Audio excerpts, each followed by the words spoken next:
Alam niyo ba na ang biko ay isa sa pinakamatandang kakanin sa Pilipinas at ngayong araw ay bibigyan natin ito ng twist, may langka at latik. At narito ang ating mga kakailanganin. Ito ang mga sumusunod. Hi there everyone! It's me Diane Perez and welcome to my channel, sharing you my personal vlog, travel vlog, and my food vlog. Well, I mean everything.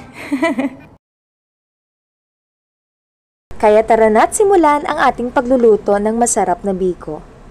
Ang unang step ay maglalagay tayo ng 3 cups na malagkit rice at hugasan muna ang malagkit ng 3 beses. Alam mo ba na ang malagkit na bigas ay may special na starch na tinatawag na amylopectin? Ito ang dahilan kung bakit sobrang chewy at malagkit ang ating biko. Pagkatapos ito ay lagyan ng 2 tasang tubig, mas kaunti sa kung ilang tasa ang malagkit rice para hindi ito masyadong malambot. Ngayon ay isasaing na natin ito at iintayin na natin itong maluto. Sa puntong ito ay magpapakulo na tayo ng ating gata. Dito ay gumamit ako ng 3 cups of coconut milk. Papakuloan natin ito hanggang sa lumabas yung kanyang latik. Ang latik ay gawa sa kakang gata na pinakuluan hanggang magmantika.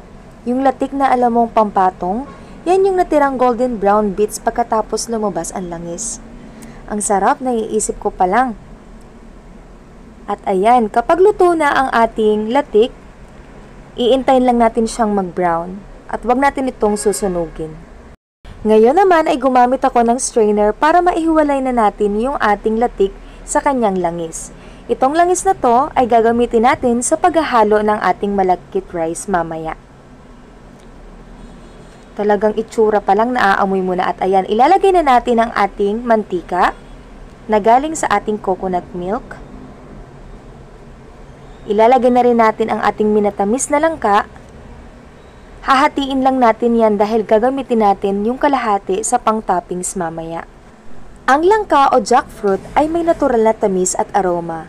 Ito ay ginagamit bilang meat substitute sa India pero sa atin pang dessert lang talaga ang bagsak niya. Ayan, pinagsama-sama na natin ang ating isinaing na malagkit rice.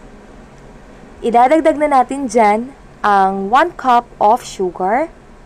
And pwede din lagyan ng konting asin para mag-balance lang yung kanyang tamis. Haluin lang natin ito ng haluin hanggang sa maging makintab, malapot at amoy langka ng inyong buong kusina. Talagang sa puntong yan ay naaamoy ko na talaga ang ating biko. Naglagay na rin ako dyan ng konting latik at hinalo ko na lang ito ulit para maging pantay ang pagkakahalo. Maglalagay na tayo sa ating tray at inihanda na nga natin ang ating paglalagyan. Pwede ring tray na may dahon ng saging para sa dagdag bango pero dahil nasa syudad tayo, mahirap makahanap ng dahon ng saging na libre. Ayan, nilagay na natin sa ating tray at nilagyan na natin ito ng toppings. Ibinudbud na natin ang ating latik at minatamis na langka. At ayan na ang ating biko na may langka at latik. Isang kakaning puno ng tamis at pagmamahal. Perfect sa handaan o kahit sa simpleng merienda sa bahay. Thank you for watching!